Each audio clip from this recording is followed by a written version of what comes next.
Kumusta mga brad? Alam na po nating lahat na Honda ang naunguna sa lahat ng motorcycle brand dito sa Pilipinas at maging sa buong mundo. Syempre, ando na yung pagiging matibay, maaasahan at higit sa lahat, mahal. Ay hindi, mali. At higit sa lahat, pogi. Kahit nga po napakarami ng motorcycle brand na nagsilabasan, Honda pa rin talaga ang number 1 sa listahan ng mga tao. Pero kahit nga po kilalang kilala ang brand ng Honda sa pagiging matibay, kaya siya nagiging mabenta, meron po silang isang motor na medyo underrated. Underrated hindi X-rated.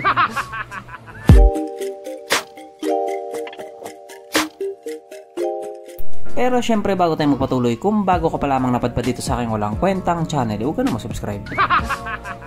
So yun na nga, karamihan nga po sa mga motor ni Honda, may dating din talaga. Kaya hindi na nakapagtataka na nagiging mabenta siya. Pero isa nga po sa mga nakapagtataka, meron po silang isang motor na medyo underrated. Pogi naman yung itsura niya, maganda naman yung makina niya, matibay naman siya. Pagdating sa presyo, never mind. I mean, kung ikukumpara natin doon sa dalawang 160cc, mas mababa naman to. Mas affordable naman to. Pero bakit nagkaganito?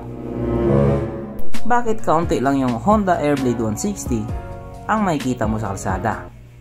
Huh? I mean, oo meron naman. Pero kasi kung ikukumpara mo sa ibang motor, hindi talaga ganon kadami yung bilang niya. Ang rason kasi ng iba, mas pogi daw yung mga katunggali niya or yung mga kasabayan niya. Kaya imbis na mapunta sila dito, napunta sila doon. Hindi daw kasi bagay yung pagiging 160 niya sa itsura niya. O diba, ang lakas nilang mamintas. Samantalang yung mga taong malakas mamintas, hindi rin bagay yung pangalan nila sa mga pagmumukha nila. Pero alam nyo ba yung balita ngayon? May bagong labas na Honda Airblade na naman ngayon. Anong itsura? Ang laki ng pinagbago ng itsura nung kapitbahay namin. Tigbason takaron. So kung tinatanong nyo nga kung nagbago yung itsura niya, kayo na lang humusga. Ang masasabi ko lang, mas gumanda yung kulay niya. Doon nga po sa bansang Vietnam, naglabas sila ng Honda Airblade 160 2025 model. Wow! O diba? Advance na advance. Wala namang nagbago. Kung titignan nyo nga po yung itsura niya, ganon na ganon pa din naman talaga. I mean, gwapo pa din naman talaga. Ang pinagkaiba lang niya, mas pinagwapo pa nila yung kulay niya. Dito kasi sa atin, limitado lang yung kulay niya. Sa kanila kasi sa Vietnam, ang gaganda ng mga kulay. Ang kikinis pati. Ay, sorry.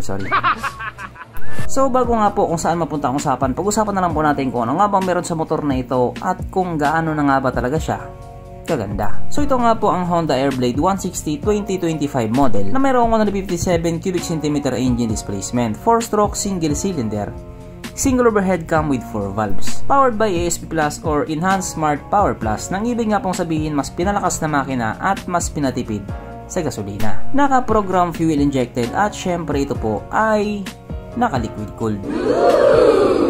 Kaya hindi po siya panis sa Honda Click 125. Ang kanyang compression ratio 12.0:1. Pagdating naman po sa kanyang power, ito po ay merong 15 horsepower at 8,000 RPM, 14.6 Nm torque at 6,500 RPM. At pagdating naman po sa kanyang top speed dito sa Pinas, ito po ay umaabot ng 120 km/h. Pero sa ibang bansa, 114 lang talaga yung top speed niya. Syempre, ibang usapan na kapag Pinoy na nakasampa.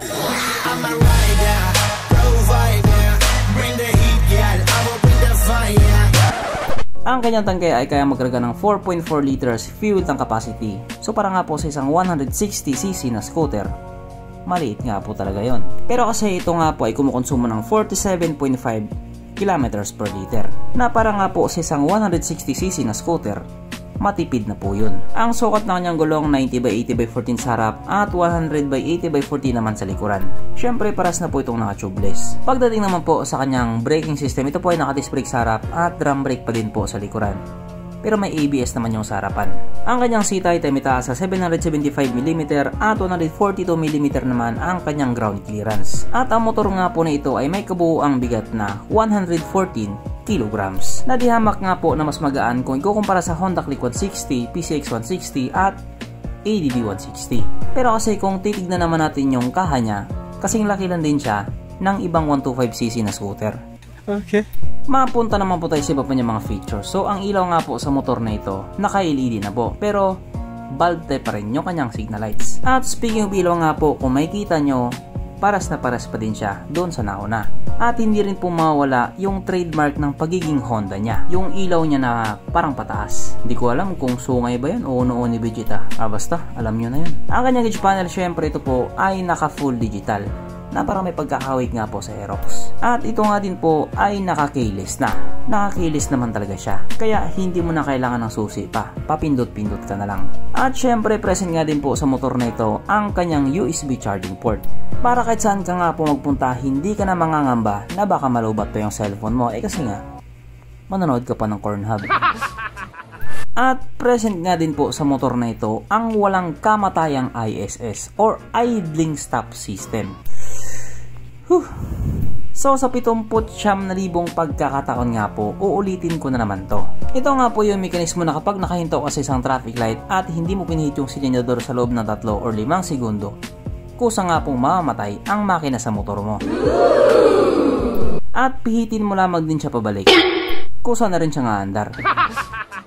At para doon sa mga magtatanong, wala na po siyang kickstart. Yan pa naman ang hinahanap ng mga taong walang pambili. Pero dito, may pambili ka man o wala, alam kong hinahanap mo to. Sapagkat nandito na nga po tayo sa exciting na part, ang kanyang mga suspension. So sa harapang bahagi nga po, ito ay ginamitan ng telescopic fork.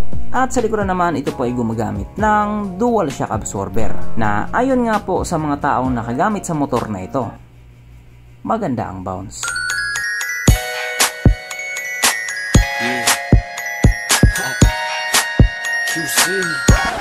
At dahil alam kong bitin ka pa, meron pang isa.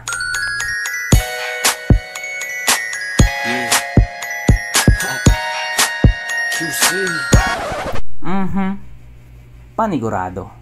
Wala na namang nalungkot. At dahil wala nga pong nalungkot, alamin na po natin kung present nga ba sa motor na ito yung tatlong pinaka-importanting features. So, una na nga po dito ang kanyang lagayan ng istalyon. At nakakalungkot mang sabihin, wala po siyang ganon. Wala siyang lagayan ng istalyon. Pangalawa, wala din po siyang sabitan ng pulutan. At oras na nga po para sa ating Red Horse check, ang pinaka-importanting feature sa isang motor. At ayon nga po sa aking masusing pag-aanalisa, ang motor na ito ay kayang magkarga ng isang kahong Red Horse, pero kasya pa isang kahon sa kanyang underseat compartment.